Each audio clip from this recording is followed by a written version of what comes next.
Okay, hi, this is Dr. Widjaja coming in from Gwinnett Pediatrics and Adolescent Medicine. We have had a lot of frequently asked questions and we wanted to address some of them today. So one of the questions that we've been getting is when to bring my child to the office if he or she has cold symptoms. So it's very important to keep in mind it's very different when we're younger versus when we're older. So if your child is younger than 3 months of age, we would want one of the advice nurses, or to kind of evaluate or to have them come into the office to be seen. If they're older than 3 months of age, then it kind of depends on different things. First of all, most of the time you can have a viral illness, and it's very common to have a fever that first, second, even that third day, as long as that fever is continuing to downtrend or improve. If that fever continues to day 4 or day 5, please call and try to get an appointment with us, okay?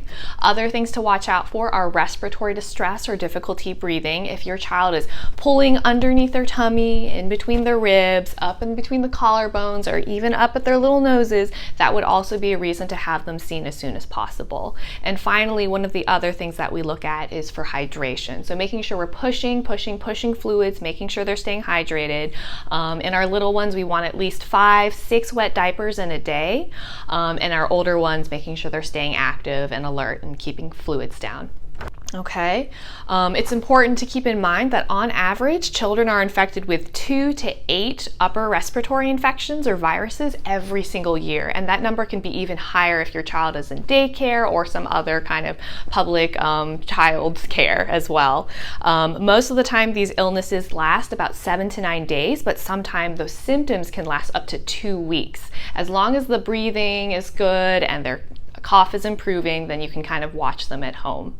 Okay, so our next question is, how do I treat these symptoms at home? The most important thing that you can do is supportive care. So watching for those fevers, you can give Tylenol for all of our children based on the instructions on the box, and Motrin for children older than 6 months of age. And then based on the box, you can follow it every 4 to 6 hours for the anti-fever medicine. And remember, we're treating your child, not a temperature. So watching to see if your child is irritable or tired, and that would be a reason to give the medicine. So we want to make sure that your child is staying hydrated. So whether that's water, Pedialyte, Gatorade, whichever they prefer, that's something that they can keep down. Sometimes for our younger ones, it's helpful for them to have some popsicles if they're having a little bit of a sore throat, and that can also serve as a source of hydration.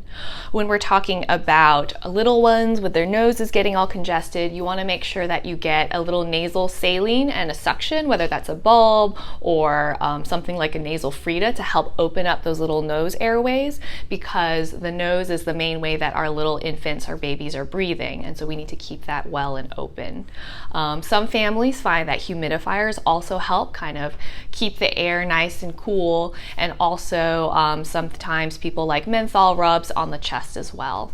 It's very important to keep in mind that cough medicines are not designed for children most of the time. And so when your child is less than 6 years old, it's very important to kind of stay away from those things.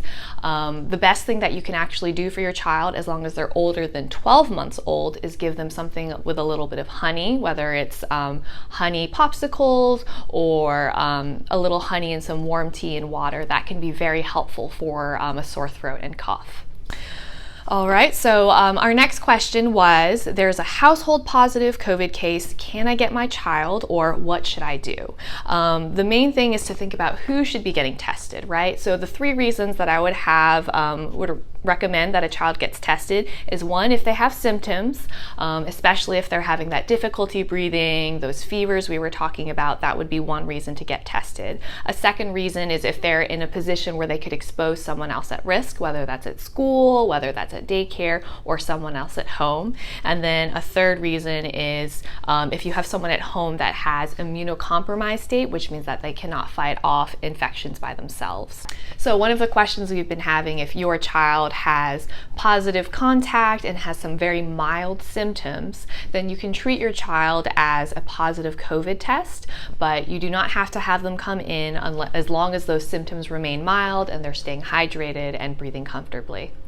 One of the questions we've been having is, my child had an ear infection and seems to be doing great. Should my child be getting an ear recheck? The answer is no, because as long as your child is feeling better and overall improving, then that likely means that the ear has so far, the ear infection has resolved. Reasons that I would want them to come back is if they're still having persistent ear pain, if they're having a fever that's getting worse, or if they're having difficulty hearing you. That would be a reason to have them come back. And lastly, I do want to remind everyone that we are starting to see a lot of flu patients, and it is flu season, and so we recommend that all of our patients get the flu vaccine when possible. You can call to schedule, but we would actually prefer if you can self-schedule through GwinnettPeds.com website.